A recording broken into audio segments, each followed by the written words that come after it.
Yeah.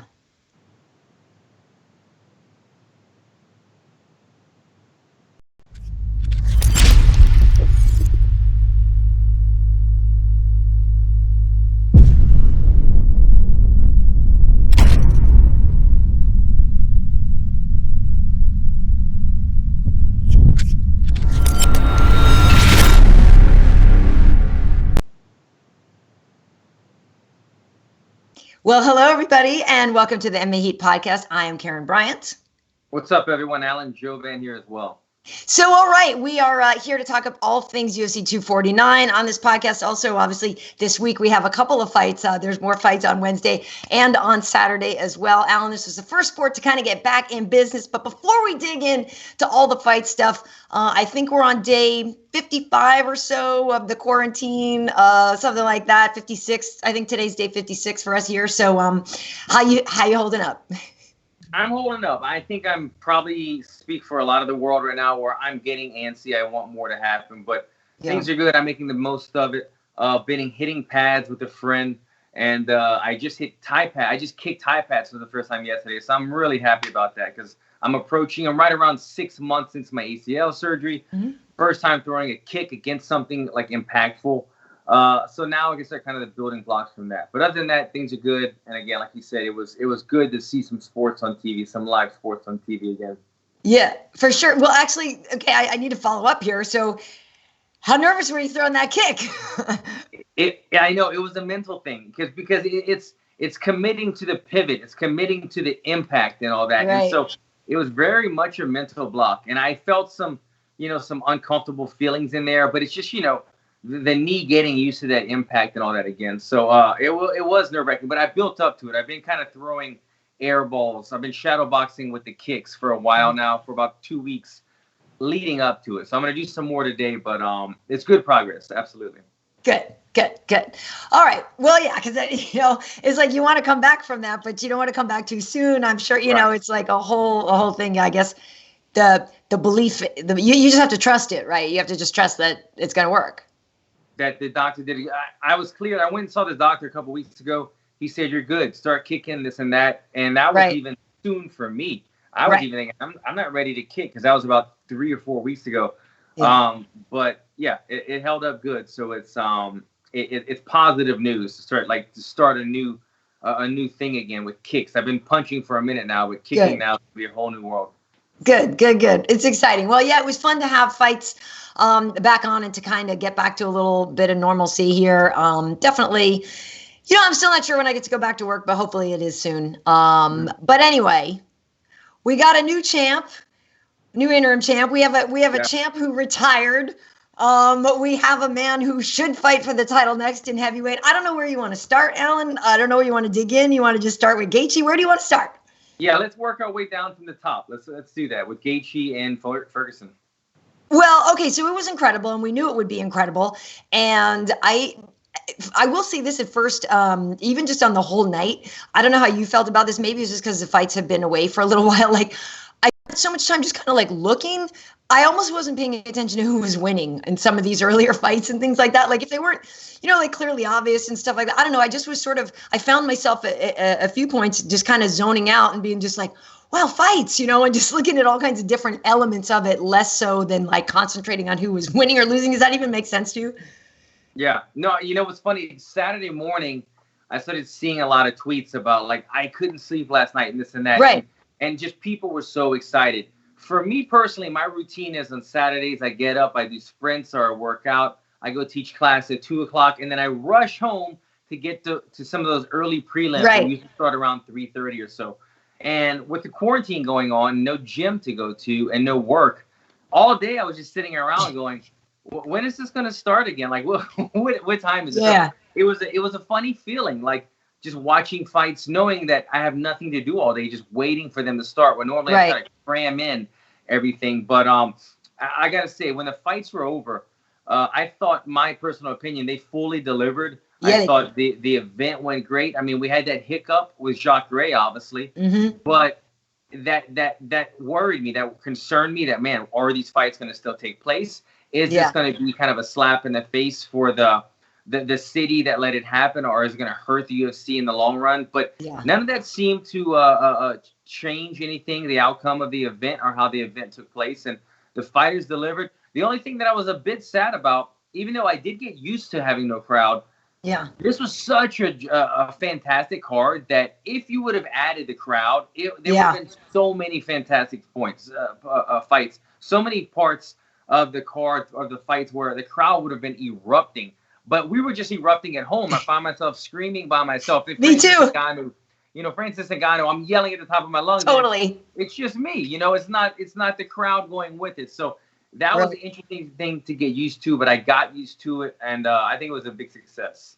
Yeah, it was really cool. And I had even at one point tweeted out like that I was standing up, right? Because it gets to the point, if I am at work, the amp goes up and up and up, and it gets to the Coco or something like that fight, and you start to get like really hyper. And so then, I noticed for me, it all came back, and it might have been around the time of either Kattar or Francis and stuff where, I'm standing up and I'm pacing around the room, and, it was a lot harder to just like sit and watch that, I got very excited for it. But so Justin Gaethje is now our interim champ, and right when he won, initially he had kind of tossed the belt aside and said, it's not the real thing or whatever. But, later on in the post-fight press conference, he did acknowledge that he appreciated the belt and he does know what it means. Obviously, he knows that Khabib is still the champion, though, and, looking forward to unifying. Wasn't really sure when they were going to be able to do that. Obviously, we know there's Ramadan right now, so really it probably wouldn't happen to the fall anyway.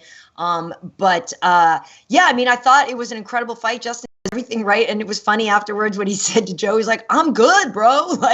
And we knew that. I thought what was I don't want to say surprising. I guess what he did do was act a little bit more in a technical fashion this time, which is maybe slightly unexpected, right? Because we all think, Justin will take 10 to give you 2 shots, and we know that he'll often walk through a lot of damage and absorb things to give it in response. And this time he was so much more technical and just really did everything right. 100%. I found this to be the most patient, the most calculated fight that I've ever seen Justin Gaethje in all his career. Even in the other organizations, he always went balls to the wall, sat in the pocket. And you found yourself watching this fight thinking, wow, Tony Ferguson is now the one that is the crazier fighter. When you put 2 crazy people together, right, you can see who's more crazy. And Tony Ferguson proved it. He said, you know what? I'm the more crazy guy. I'm the one willing to stand in the pocket. I'm the one willing to take the risk. And we saw Justin Gaethje take a step back and approach it very systematically and say, all right, I'm going to keep my hands up. I'm going to land big shots. I'm not going to rush into crazy opportunities when I have him hurt and let Tony Ferguson have his way. It was a very calculated approach. And I got to say, one thing that really stood out to me in this fight, it was the cornering from I was just going to ask you about Trevor, because Trevor is so on the money. He's so good. He was so good. Once you get to the high level of fighting, it doesn't become so much like this is what you're doing or not doing. Yes, there's that insight that can't be seen by the fighter that the corner has a broad view of that they could give it. But a lot of times, like you saw with Trevor, it's just psychology. It's just insight. It's just saying, hey, I like the pace you're doing. Give me a little bit more. Don't rush in. Keep the energy up and finish around strong. It's just small details massaging the fighter to do exactly everything perfectly. And he did it. He stayed to the game plan the entire time. You saw that instant between the 4th and the 5th round where Justin was getting a little crazy in the corner. Yeah. And he said, don't blow this again. Don't mess this up. Immediately, right.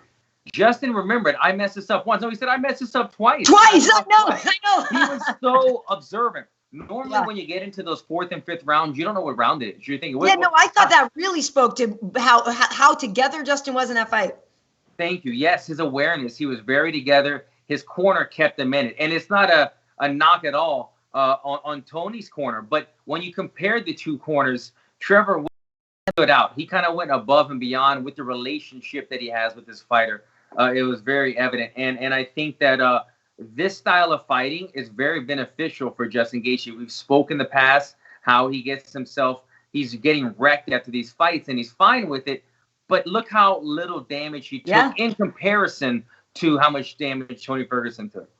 Yeah, and he said afterwards that, he said, he hit me with a couple of shots, but not so much. And, he took a lot less damage than in other ones. And he said, I actually kind of thought he was going to hit harder. He said he builds his opponents up so much more before they fight so that when he was in there, he he was kind of like, oh, actually, I can take this. You know, he's like, I know everybody's really good. I know my opponent. I know Tony's amazing. So he had said something to that effect that he was like, oh, actually, he hits a little less hard than I thought he was going to.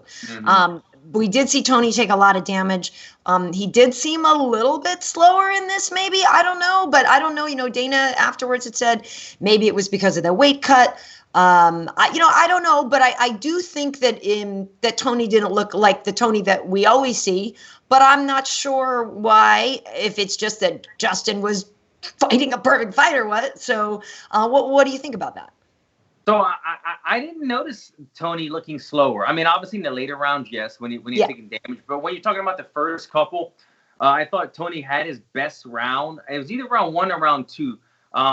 He was probably losing it, but let's not forget that he dropped Justin at the end of that 1 round. Yeah. With that uppercut, and Justin was kind of saved by the bell. He was on wobbly streak for sure. Right. Yeah.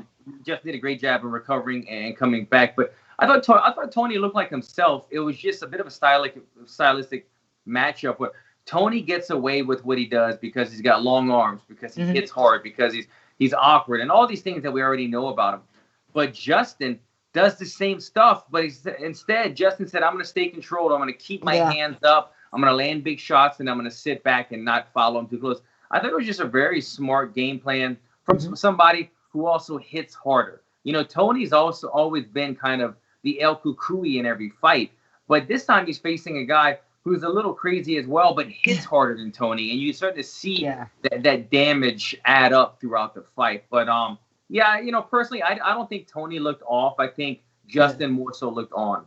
Yeah, and not trying to take away from Justin's performance at all. Right. Not at all. We talked about this before these two even fought, and we mentioned the fact that Justin has such great wrestling, and we just never see it. So never see it against Khabib. We might see it. We might not. You know, the champ definitely paying attention to this fight, had tweeted something out to Tony. You know, forget about whatever happened in the past. I'm summarizing here, or paraphrasing, but basically forget, what's happened between us in the past. You're a warrior, and your son's going to be proud of you when he grows up and stuff. I thought that was really, a nice move on Khabib's part. But to see Justin and Khabib fight, I think it's going to be really interesting because we know, like you just said, the power, the hands. We know Justin now, even if he had to go in there and be crazy against Khabib, he could now be technically savvy against Khabib and then still have wrestling defense and wrestling offense. It's going to be a hell of a fight. Yeah, well, what's interesting about it is Conor recently threw his hat into this as well, tweeting out now, saying something about, I'd love the people to hear the sound of my shots against Gaethje with no crowd there. And so Conor's now throwing his hat in the ring. And so now it seems as if the ball is in Justin's court right now. Yeah. He has, do I want to fight the champ, Khabib, and get the real belt? Or do I want to fight Conor and get maybe the slightly bigger payday? Right.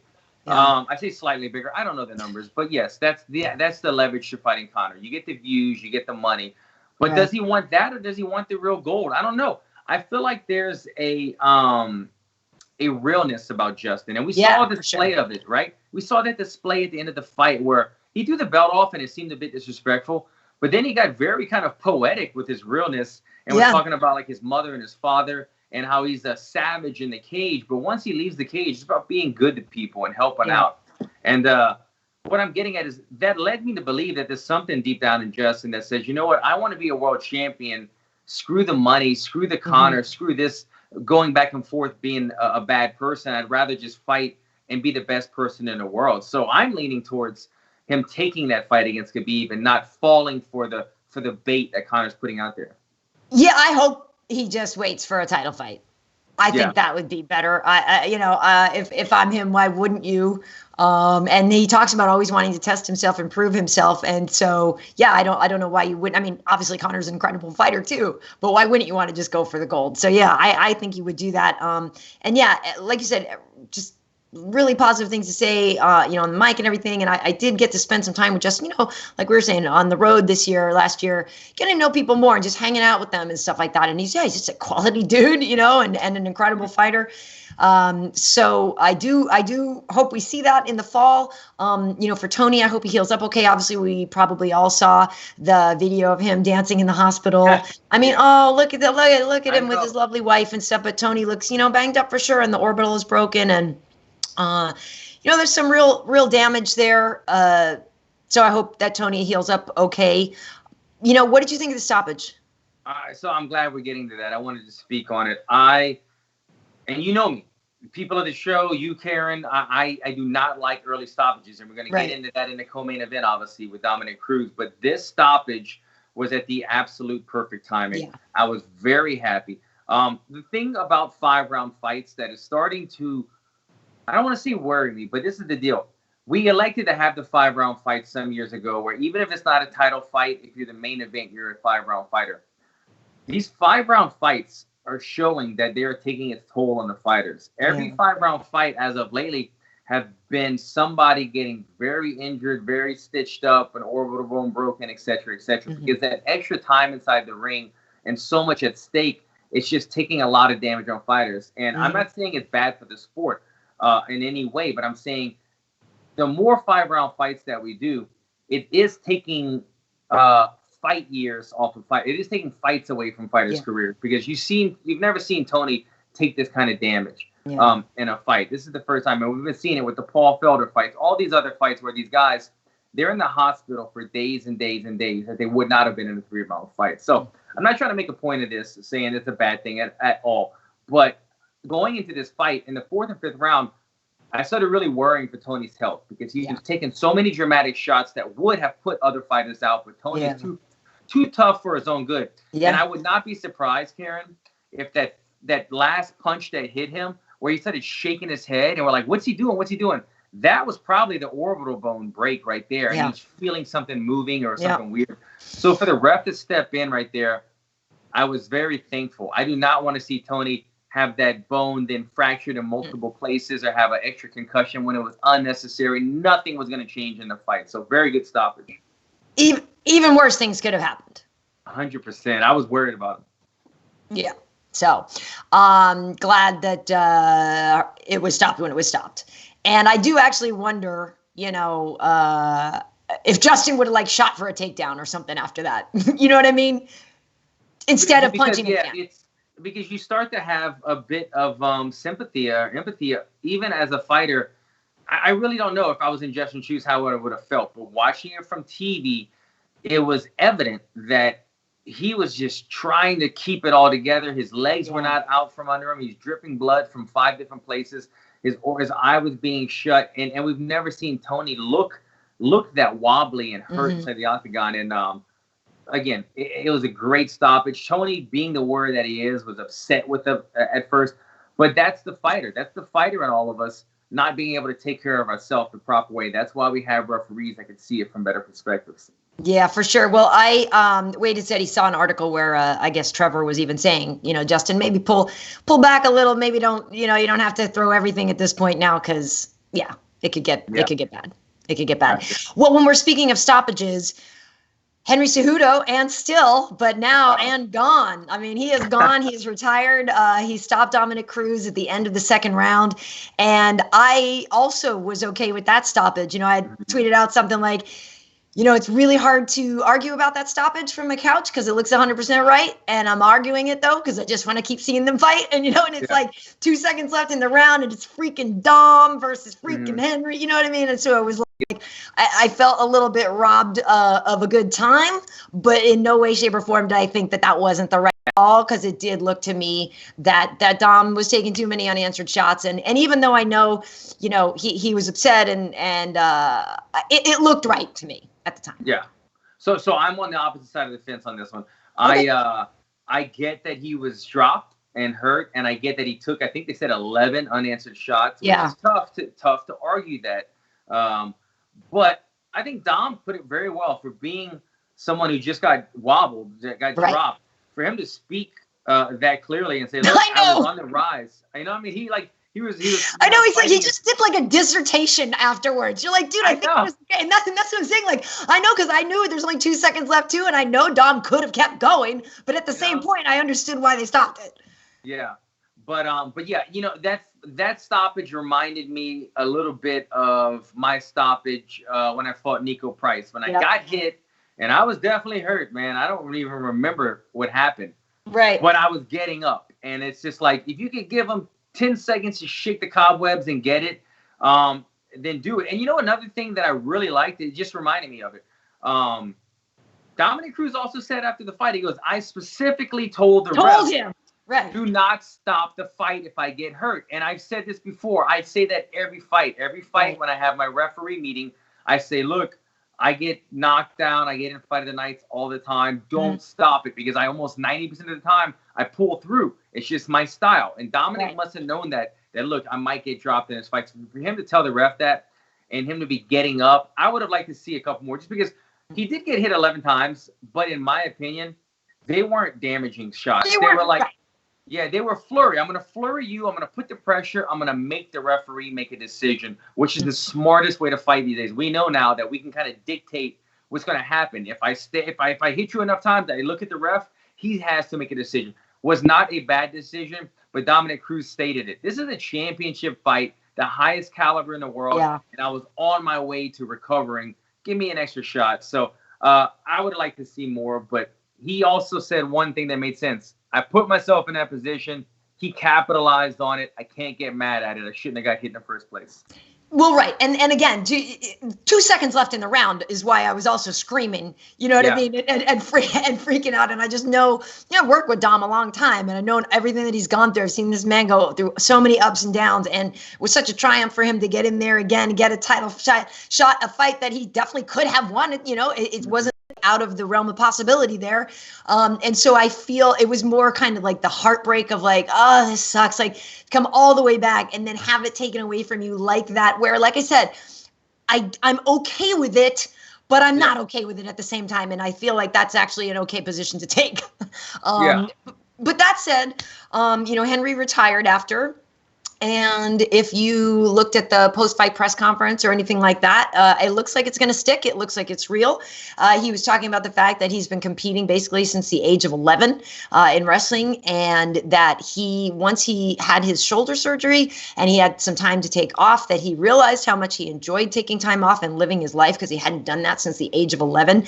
So at the presser, he was talking like, yeah, you guys remember you saw me at all the UFC events and all this stuff. He's like, I had fun. He's like, it was the first time in a long time I've actually just been able to like hang out and have some fun, and I wasn't training and I wasn't doing this. And he was saying that when he got to the point at wrestling, when he was done with it, like he knew he was done. He was just totally over it. It was like a hard decision. He was like, I'm done. He's like, I didn't even go back to a wrestling room or something. And so he does say he believes he really can walk away. And on the one hand, yes, there is a number that Dana could offer him that would keep him there. But he said, really, I'm not doing this for a ploy. This isn't a contract negotiation. He's like, I'm done. He said, I'm Mexican-American. He said, I have nephews that are 27, 28 years old, 25. He's like, I'm 30. I don't even have kids myself yet. He's like, I want to start a family, and all these things that, you do see. He made a really, believable, not believable. It doesn't matter if we believe, but you understand where he's coming from when you think about all the time that he's dedicated in his life to it. And really,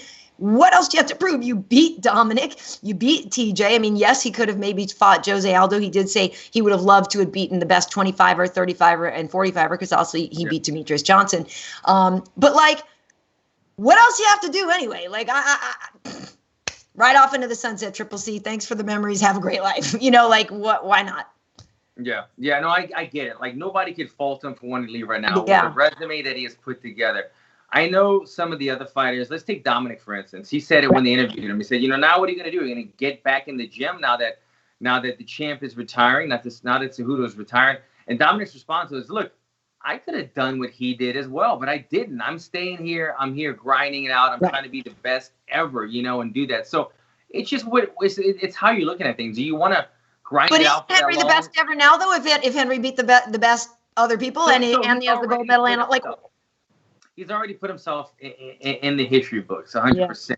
He could keep doing it for a number of years and surmount a resume that could never be toppled, because he's got the ability to do that. Nobody will ever topple what he has done so far in terms of, or we likely won't see it, 2-division champ plus the gold medal. That already is very tough. Right. But I'm saying if he did add another 3 or 4 names to that list of champions that he beat, and then that makes it a very, very tall tale. Right. Now you're talking about a guy that's pound for pound best in the world, or one of the best we've ever seen inside the octagon. But I always say this. I'm a warrior inside, and I love to watch warriors, and I love to see people put it all on the line. Yeah. But I also love to see the people that make success stories out of the combat sports. The people that get in, have success, they don't take a tremendous amount of damage to the brain or their body, and then they can have a successful, fun rest of their life, a healthy life with something to be proud of. And that's the goal of it. As many people that hate Floyd Mayweather because of the little things that he does, he should be the ideal goal of what to do. Even though he's had a long career, Floyd Mayweather has made so much money, taken so little damage, and he's the best to ever do it. So that should be how every fighter aspires to do it. Take a little damage, make a lot of money, and then get out. And so if you're doing that, nobody can fault him for it. Right. Yeah, and it's tough though too because I'm sorry, folks, I forgot to get my iPad and get the question. So Matt Wade's pissed off at me. So sorry, that's my bad. The thing is that Dominick was so good for so long though, right? And that's also when we think of the GOAT conversation, like you have to have Dom there because of what he did. I mean, this is the man that was synonymous with the division for so long, so I agree too that like it would be cool if Henry, sorry, got to open my iPad, kept going and kind of put together the history and stuff that Dominick has had, when you take it from WEC to UFC and everything too, like also when you talk about the best bantamweight, that's also because Dominick was able to transition that into other things on the air. And he as the sort of, what do you call it? I can't even think today. I didn't sleep very well. The analytical mind that he has for this game. Yeah. And so in that way, he has also elevated it, right? So when you think about who is the best bantamweight, are we only talking about the W, right? The actual W, or is it all of those things that go into the achievement? And so, Dominick is something special. And I also love the fact that he's not done, right? So, afterwards, I guess Dana said that Petr Yan is going to be fighting for the vacant title. Henry had said something about a tournament. He's like, oh, maybe they should put Yan and Aljo. And he's like, oh, and maybe, maybe Moraes or maybe Aldo. But he was like, I think they could do a 4-man tournament for that or something like that. But I don't know what they will do. But Jan's done some good things. I would like to see Aljamain get a title shot, but I think Aljamain's a worthy guy. One thing, if they did a tournament, I'd like to maybe see like a Pedro Munoz. Pedro maybe. Okay, right. I know he lost to Aljamain a fight or two ago, but yeah, there's definitely a lot of tough guys, and I see why Cejudo wants it because when you lose, when you get dethroned, or when you vacate the title, you want everybody fighting for it. You want like a tournament. You want people trying to prove who the real one is. Nobody getting a silver spoon handed that title shot. So that's what he wants. He's like, you know what? I'm giving it up, and I want everybody to really go out there and prove who's the best. So it'll be interesting to see what happens. But I'm also interested. I know he said that it was real in the press conference. This isn't a ploy to get more money, but I'll be interested to see how long this lasts. If he does decide to stay retired, if he does get offered some compensation that maybe is too much for him to turn down, it'll be interesting to see. I just don't know who he would fight that would be compensated so heavy. He would have to fight a big name for Cejudo to come back and get compensated very heavy. It's just not that many huge names anymore in the divisions. Yeah. So, I mean, I think that give it to Aljo. Let Aljo and Jan fight it for the vacant title. Just do that. All right. So I'm still trying to work here and try to figure out how to see these questions, people. I'm sorry. I'm not being able to see these right now, but, I do want to ask you then about, Francis Ngannou. Do you think, so here's the thing, right? Like, what was that? How many seconds? Yeah, about 20 seconds. And, yeah. So I don't know if he should be fighting for the title. Obviously there's been a lot of back and forth between DC and Stipe. Stipe is saying that he's not going to fight right now. DC wants the trilogy fight. And, he's kind of pressuring Stipe to like sign the contract. And obviously we know Stipe is a fireman and first responder and all this. And there's a lot going on. He's not training. He's focused on other things right now. I have said this before. I don't really want my friend Daniel Cormier's head anywhere near Francis Ngannou's punches. I kind of really don't. I know DC is an incredible fighter and a champion, and he's man enough to do it. I'm scared. But I don't see how you, if Stipe, let's say if Stipe vacated or who knows what, I don't see how you cannot have Francis fighting for a title. Yeah, I agree. I think Francis proved it. He's always been that guy that's just like, why not? I mean, he's such a demolition man inside the octagon. He'll have a loss now and then. Yeah. Realistically, Stipe out-wrestled him, but then like the loss to Lewis, that was just a whatever, Right. Like, that's not realistic. And he righted the ship after that. He fixed it after that. I mean, he fixed it. He went out and showed it why he's one of the most dangerous men in the world. Listen, when Francis Ngannou took out Rozenstruik, DC was not saying a whole lot. I think DC was in awe. I think he went back to his room and he thought about it and he shook it off and he said, you know what? Like, I just want to fight. If I got to fight this guy, then I'm going to fight him. I'm not scared of anyone. But I agree. I don't think this is a good matchup for DC. DC has the ability to take him down, yes. Right. But Francis Ngannou has learned a lot since that last fight with Stipe. That was a while back now. And look, those are the type of fights that change your career. I don't want to take the subject away, but when I lost my first 5-round fight, I got out-wrestled for 5 rounds. What did I do? I went to a wrestling gym, found Kenny Johnson and Bolt Wrestling 6 years ago, and dedicated myself to wrestling. Yep. And I went from a white belt to somewhere like a purple brown belt. I could wrestle now is what I'm getting at. And I guarantee you, Francis Ngannou has been working on it. And you don't have to be as good of a wrestler as DC. You just have to give him enough push and pulls, get off the cage, and get back to the center of the octagon. And I believe he could do that. He's a big, strong man. And I don't think that's the right fight. I think Daniel Cormier has a better chance of beating a less explosive, less powerful Stipe than fighting the very explosive, very powerful Francis Ngannou, even with that lack of wrestling in Francis Ngannou's. Well, the thing is, too, I finally got it. DC was winning in the Stipe rematch. Yeah. And that's the whole thing. So I 100% agree. DC can beat Stipe still. It's just that he decided to not wrestle and he blew it. Like he admitted it. DC's like, yeah, I screwed up. Thank you. He said, I screwed up and I didn't wrestle and I started to look for a knockout again. And, it cost me. I mean, Francis is massive, though. But yes, DC has taken Frank Mir, for a ride. He took Josh Barnett, gave him some air miles, and and all that. So it's not that DC can't do this. It's just the speed at which Francis can throw these punches. The fact that this man just keeps leveling up every single time and is so focused. And the neat thing too is he's kind of like. Was upset about not getting a title fight and then sort of almost came to peace with it, right? And not getting the title fights. But at this point now, like you keep doing that. That is the man that when you think about the heavyweight boxers of America, right? Like back in the day, that was the scariest dude. And Francis looks like the idea of a heavyweight champion, right? So it seems weird that he wouldn't even get the chance to fight for that thing because if he were the champion, then literally everybody in the world would be like, yeah, that dude. You know what I mean? And so I think Daniel realizes the same things that we're saying, that although he could, yes, probably take down Francis. For sure. I think DC knows that Francis is a scary opponent, but I think DC he just wants the belt. I think he just wants to fight. He wants to fight. He wants the belt back. That way he can do that and then retire and get it done because he's sitting here just waiting.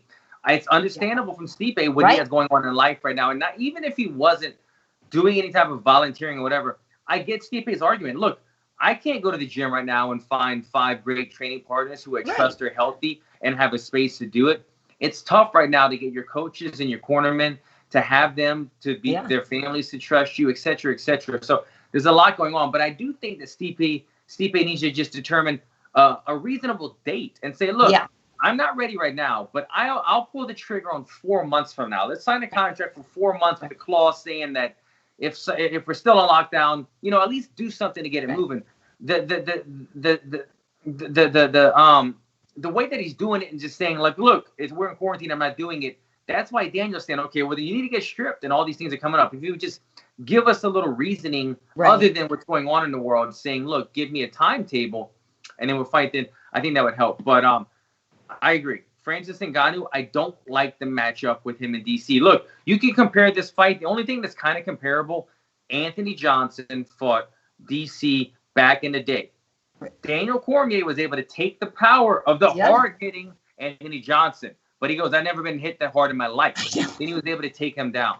Francis Ngannou is much bigger and much more powerful than Rumble Johnson. And let's not forget, in that time that Daniel Cormier fought Rumble Johnson, Daniel Cormier has been knocked out twice since then. So his chin and his age are not what they were 5-6 years ago.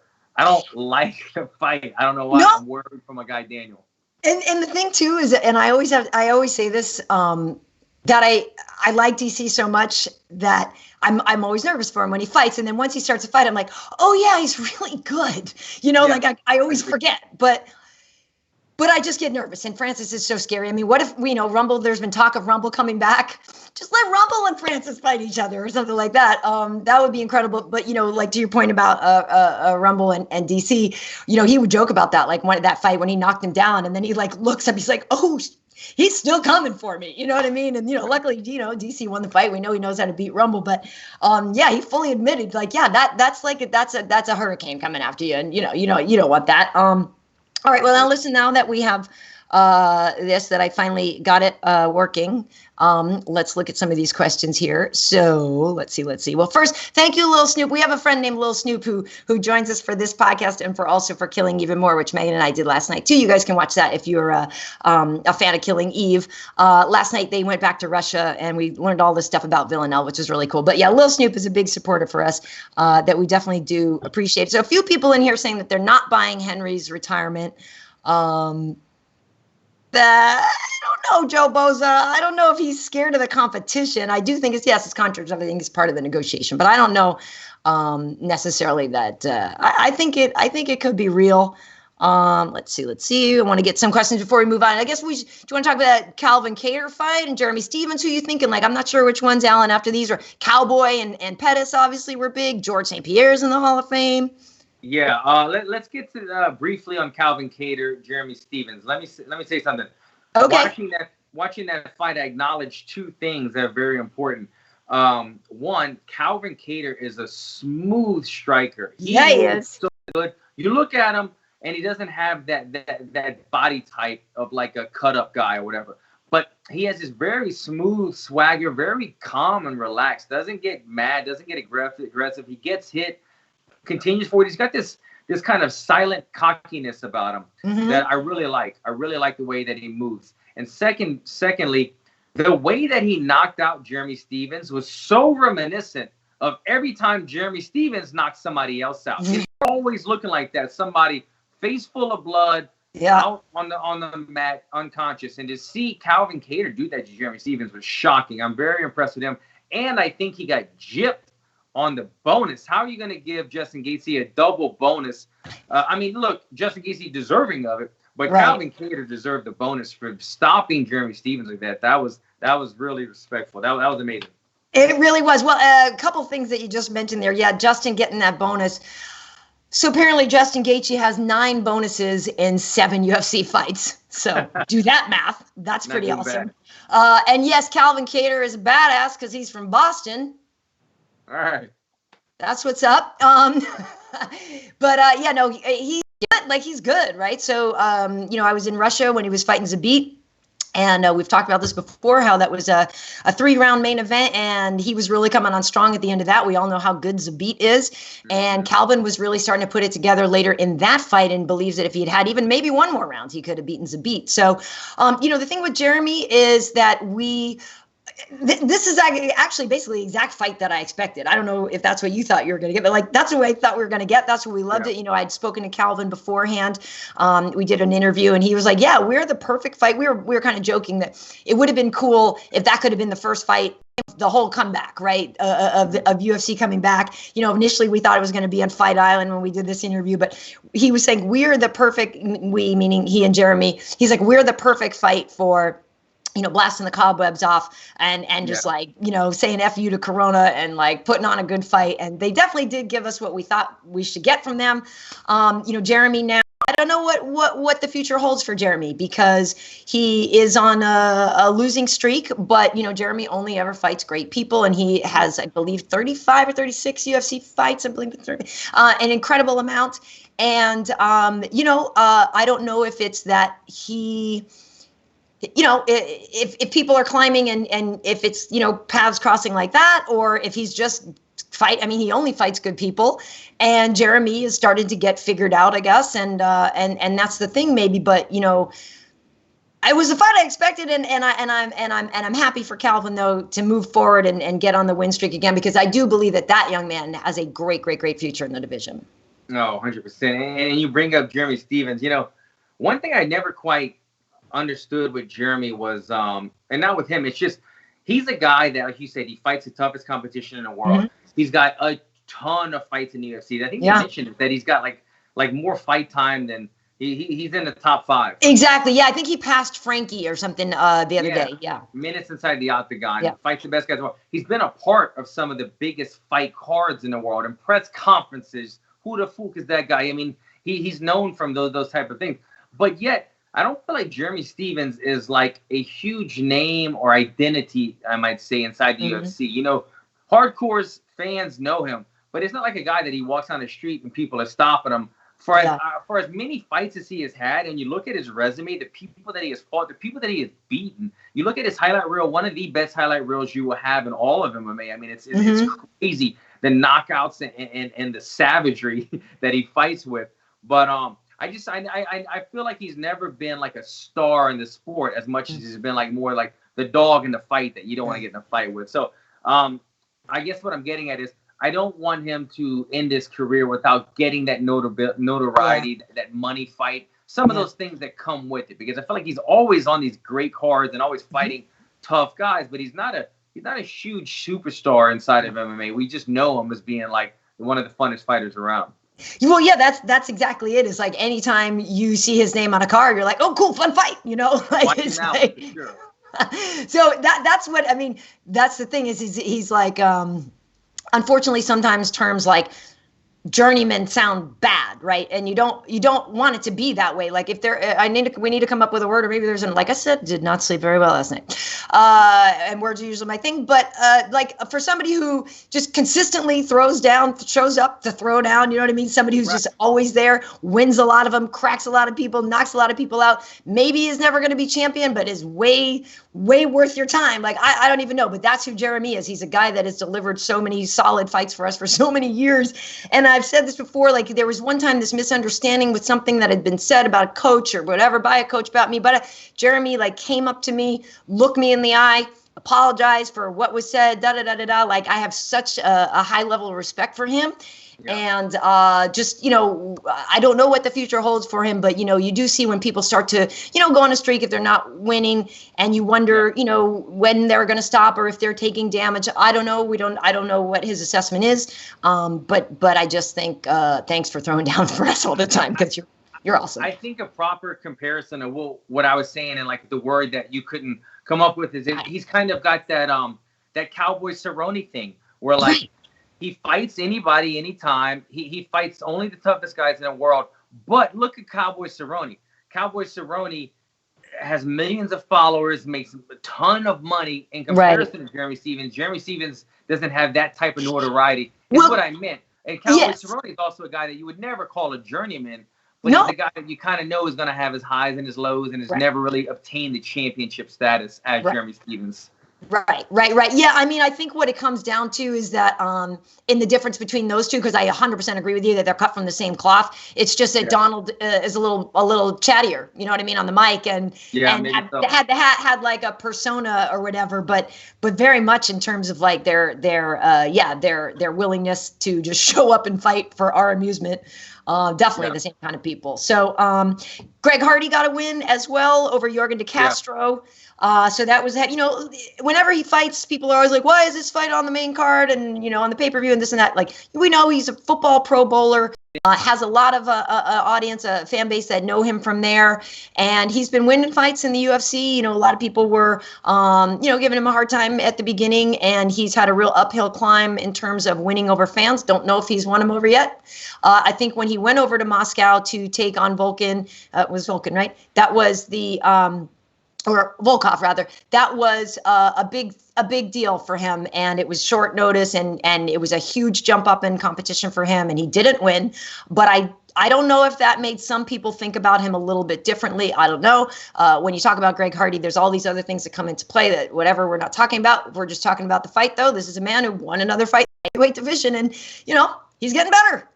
I've been impressed with him. The last 2 or 3 fights ago, I was noticing he's very skilled and technical now and fighting like a smart fighter. I was watching, what is his name, De Castro, more the fight. The first round, I was watching De Castro saying, wow, what an opportunity. He called out this fight. He called out Greg Hardy on this huge card. They got the main card slot, and he was looking phenomenal, man. I mean, this guy, and what's funny? The whole time I'm watching the fight, DC's talking about, you can't judge a guy by his body type. He's like, I know. He's defending the Castro the whole time. Look the way he moves. You can't, look at his legs and his belly, and you can't judge these guys. DC can see the similarities, but the Castro had a great opportunity of stealing the momentum of Greg Hardy right there. He didn't seize it in the later rounds, and I know he hurt his foot. And as soon as the fight was over, he was pointing at his foot and telling Hardy right away, I'm assuming he was saying, I broke my foot.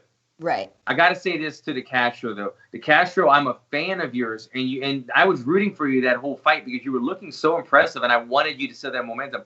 I don't know what your injury is, but I got to say, man, I've fought 3 times with a broken foot. I've fought once with a broken hand. It's going to happen. That might have been his first time, but you can't let off the gas. Even if you recognize that something's wrong, you got to keep doing what you were doing. And he was fighting phenomenal. And then it's like a mental gap happened where he said, damn it, my foot's broken. I'm just going to try to kind of survive and not throw. The second round, he didn't throw any strikes. He threw like maybe 2 or 3 strikes. And so he gave the fight away.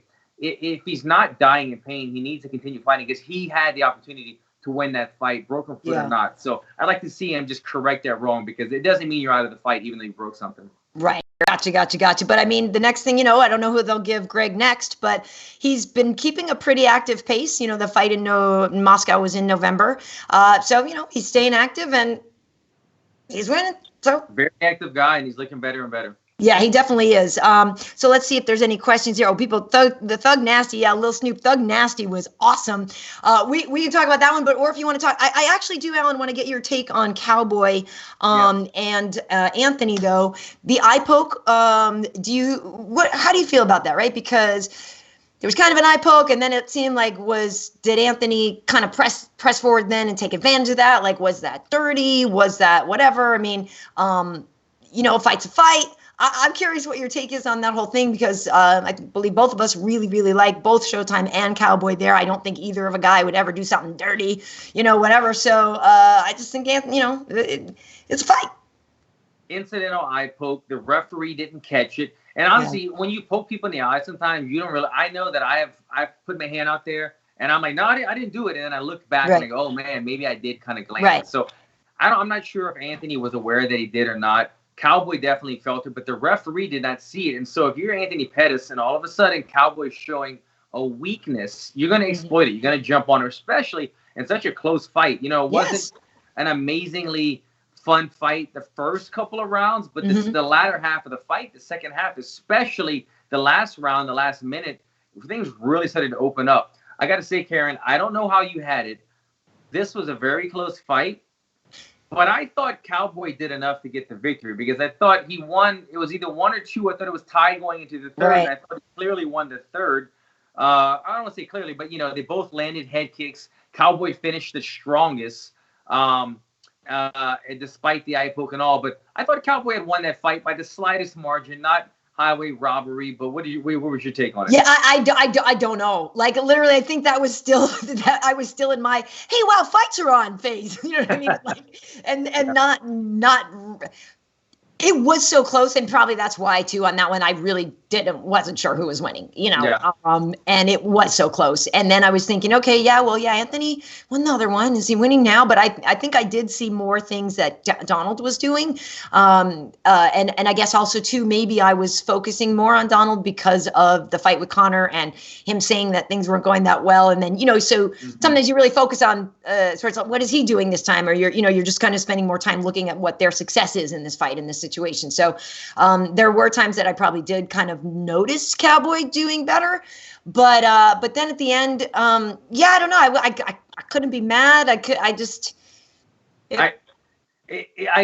agreed. It wasn't. It didn't stand out very evidently, like who won. Yeah. But again, I thought Donald won 2 rounds. I thought Showtime won 1. But again, when you go to the judges' scorecards, and Donald looks so happy and confident, and Anthony looked like, damn it, I let this one slip out of my fingers. And then the reaction afterward, sometimes fighters, it's hard to judge to assess how good they did, because maybe they're just upset with the way that they fought, even if they wiped the mat clean with the guy. So sometimes people are just mad at their performance, even if they deservingly won. But Anthony Pettis, to me, looked like a guy that's thinking, damn, I didn't best him in that fight. He got me. And then you saw the look on his face. He goes, I'll take it. That's what he told Don, I'll take it. So I think, I felt like Donald was a little upset, because this puts now Cowboy on what? A 4-fight skid, 5-fight skid? It's quite a few of them. So I know that was one that not only he wanted to start the winning. Sorry for that. Not only did he want to start the winning column again, but that was his rematch against, another future Hall of Famer that he really wanted the victory over. Yeah. I do like going into this, though, Anthony was saying things about like having fun in there again. And when there's fights on the line, the must win. And if I don't get this, then I won't get the title shot. And if I don't this and don't that, and all these pressure situations, and to be able to go out and have fights like these where, yes, they mean things and yes, they matter, but also at the same time, you can just kind of go out there and have some fun and like live in the moment then and not beat yourself up with all the pressure of that. And so I do like that. I don't know, is he going to make a run for the welterweight title? I don't know. I mean, it's your division. I don't know. What do you think Anthony's going to do here? We're talking about Anthony Pettis. Yeah. Yeah, no, I don't see him making a run for anything in the welterweight. I mean, and I could be wrong about Anthony, and I'm not discrediting what he's done, but I see him more as a guy right now that's just taking those fun fights. I remember, I think Lyoto Machida kind of did this after he lost the title, and he was kind of floating around in the division. He was kind of just taking cool fights, money fights, main event fights. And I kind of see Anthony Pettis doing the same thing right now. Like, if there's a good opportunity at 55 or a better opportunity at 70, I'm going to take that fight. Because if it's giving me main event slot or some type of more recognition, he's going for that. I don't think he has the making a title run thing in his mind, even though he is a champion. He's at the heart of a champion. But I think he's looking for opportunities right now. Yeah. Well, and that's the thing. He's fighting guys like Nate and stuff like that. And Showtime's only ever going to get awesome fights. So yeah. I'm here for every single one. I think he's awesome. Both he and Cowboy are awesome. Listen, we mentioned Thug Nasty there. That was sick. I thought he was going to get another twister. Could you imagine? I know. He got in that position 2 or 3 times. He does it so effortlessly, man. I would have liked to have seen Charles Rosa, who's a really good jiu-jitsu guy. Yeah. I would have liked to see him scramble a bit more, though. A little more, Nasty, not taking anything from him. He just looked perfect in that fight. But there was some opportunities, like 50-50 opportunities, where both men could have gotten up. But Charles Rosa kind of elected to stay on his back or to continue to grapple rather than saying, look, I'm on hot coal. I need to get off the mat. And so, I think he just needs somebody, slight tweak in his game for Charles Rosa, cracking the whip, saying, get out of those positions. Don't play off your back. Thug Nasty, though. He's getting his camo shorts from Reebok now. Yeah, baby. The kid deserved it. He does deserve it. We mentioned Niko Price before. He did get taken to the hospital. His fight with Vicente Luque was a banger. We knew this. These are guys. I think a lot of people, Ellen, have thought that you and Vicente would put on a hell of a fight at some point. Vicente just looking good. Niko, I hope he's okay because he did get pretty banged up there. He was somebody that was really fired up for this fight. And, there are times when Niko can be on his back. He can look like he's out and he can throw something crazy up and actually still win the fight or whatever. But I'm curious what you thought of this one because I do think, when they're in your division, you kind of pay a little extra attention. Yeah, I mean, it played out a little bit like I thought. We kind of broke this fight down before the fights. And again, it was that high guard of Luque that saved him, because Niko, man, he's kind of awkward, and he has these really long arms, and like, he's just awkwardly built. But and he's big. He's big, dude. He's only like 6 feet tall, but he seems taller, and like his arm reach and his torso and his legs. Yeah, something about him. It's very tough to deal with. Right. And there were moments right there that he was coming back. As much as he was getting hurt, Niko would find these openings. And if it wasn't for Luque having his hand up there just all the time, he would have gotten in a lot of trouble. But man, you talk about a barn burner of a fight, and another one that those guys, hopefully Dana cut them a little side feed for some bonuses, because those guys put on a great show, and they took a tremendous amount of damage for an undercard fight that with no bonus. You know what I mean? For sure. How do I phrase this? I wanted Carla and Michelle to kind of throw down a little more. Oh man, I was disappointed. Yeah. And I love them. They're great girls. I was like, I wanted a little more out of that one. And maybe it's just because we've seen amazing fights like with Weili Zhang and Joanna and, all these, every time Angela throws down. And by the way, Angela Hill is fighting on Saturday, and I just did an interview with her, so we'll have that up too later on. But like we get such a high quality out of these strawweights lately that this one to me just felt a little flat. Yeah, no, it wasn't an exciting fight, and I saw it right away. Like, they started the fight. We were texting, me and you, Karyn, during the fight. Like, what's going on? And remember, I was telling you, I was like, why do they have like a 6-7 foot range between one of them? It's not Ngannou and Derek Lewis. It's it's smaller women. They could get close, get closer. You see Cowboy and Pettis, they were stepping on each other's toes, but these girls were like 7 feet apart. And so it just made it. I mean, look, and I'm not dissing them. I'm fans of both of them. I really am. So it's so tough to watch this fight. But I wanted both of them to give it, to show what their capability is. Mm-hmm. But with that said, it's just one of those fights that, they had to go in there, get the W, whatever means necessary, and then move on. I thought it was the right call. I thought Carla won 29-28. And the judging was very weird. I think the first judge gave 30-27 to Michelle Waterson, and then 30-27. Another one gave 30-27 to Carla Esparza, and then 29-28 to Carla, I believe. So I was thinking, what the hell are they looking at? That was when you have the opposite judges, you never know what's going to happen. Right. But I think it was the right outcome. I think Carla bested her by 1 round, but I don't know. I'm such a fan of both women. I wanted to see that firefight. That's what I'm saying. And I hate even saying the words that it was flat, because to me, like, I wanted a lot out of this, you know what I mean? And had high expectations. And obviously, if I know I'm going up against a wrestler, I'm going to keep my distance from you and stuff like that. So I understand, some distancing. But if I'm keeping my distance so you don't shoot on me, I'm also not striking you. So how am I winning if I'm Michelle, So yeah, it wasn't the fight that I thought. It wasn't the fight that I thought, because we've seen Carla go through some wars, and we've seen Michelle Waterson put on these exciting fights with throws. Yeah, and they just canceled out one another. Yeah. It might have been it. I think that's what it is that we've seen them both get so gritty before. And so Verdum is back. He did not get the win against Oleinik, but, he's back. It's been more than 2 years layoff for him. And also Sam Alvey lost his fight. He was the opener against Ryan Spann. So, I don't know what your take on the whole thing, Alan, as we sort of recovered, and now we have fights the day after tomorrow. I tell you what, that might have been one of the first podcasts, Karyn, that we covered 8 of the 10 fights on the card. I mean, there was so many good ones to go. But yeah, it delivered. I was very happy with it. Again, it's a new thing. It's a new thing to get used to, not hearing the crowd erupt, but having it's almost good. I almost find it educational for the viewers, the fans. When they see a punch, now they have to not just listen to the crowd and go, "Oh yeah, that was a major money punch." Right.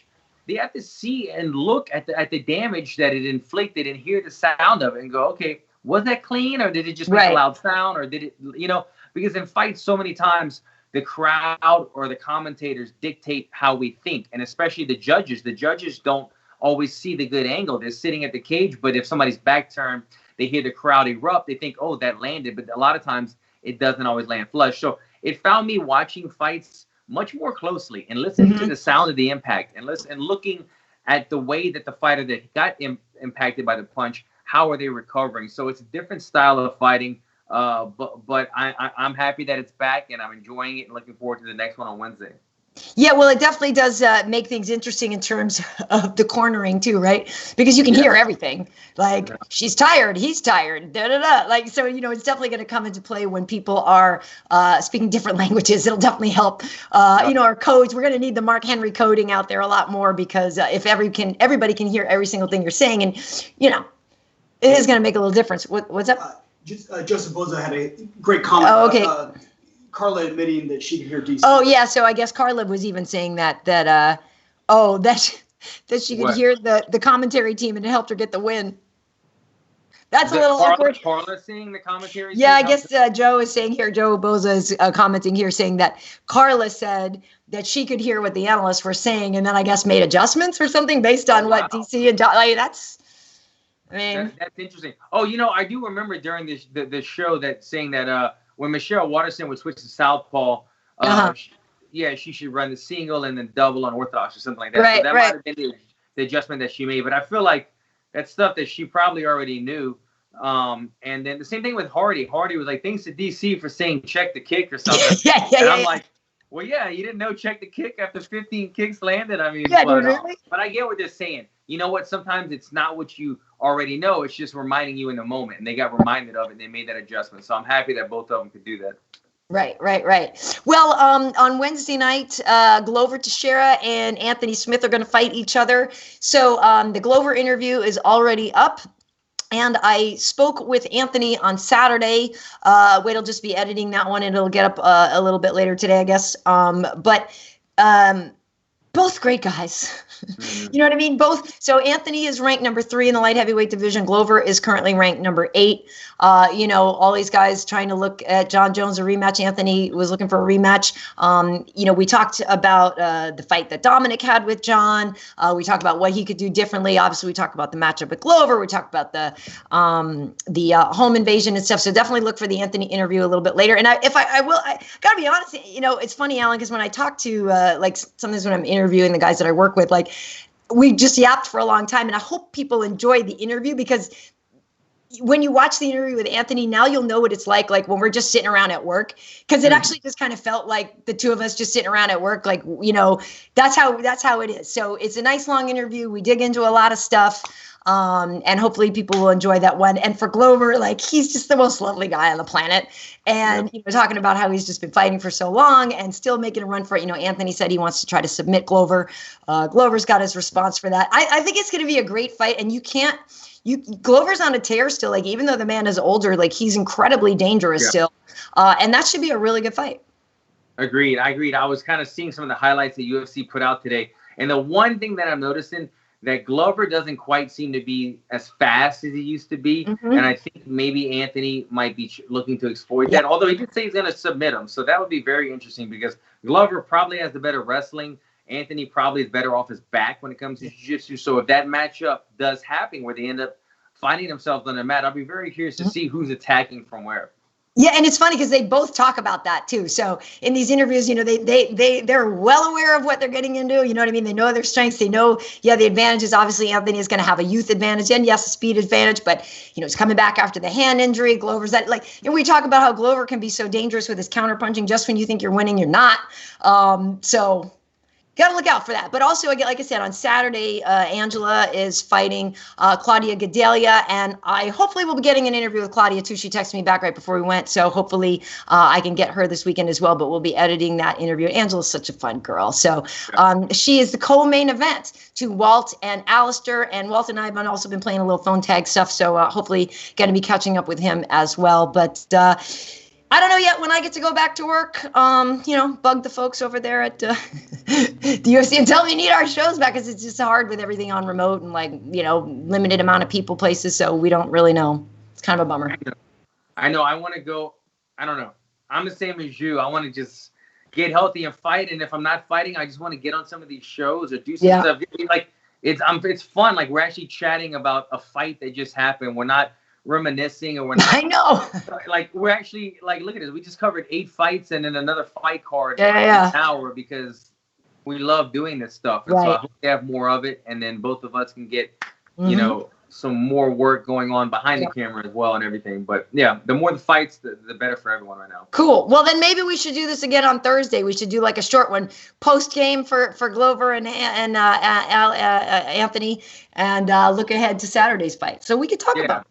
Look out for that, guys. All right, folks. So, as I mentioned, we did Killing Even More last night, Megan and I. So we are talking about the episode that aired last night. Are You from Pinner? Megan was in Jacksonville. So there is a couple of times that the video hiccups, but you can definitely still hear her audio. So please hang in there on that one as we recap another episode of that show. But we have, like I said, Glover Teixeira interview is already up. Anthony Smith and Angela are in the can on the way. Over on Instagram, I'm KB Heat, Karyn Bryant across the board everywhere else. You can follow Wade Eck as well. He's producing all this. And Alan, where can folks find you?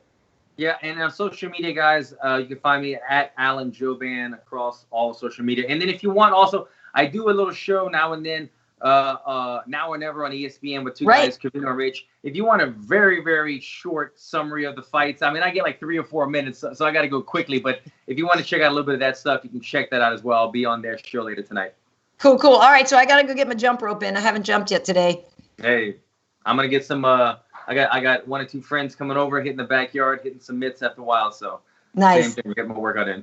Nice. All right, folks. Well, don't know where you are, if you are on lockdown or not. Some places are opening up, some aren't. Please still be cautious out there and look out for your fellow human beings. Even if you're not sick, you don't want to make somebody else sick. That's me. But anyway, thanks for joining us, and I'll see you next time. Yeah. Take care, guys.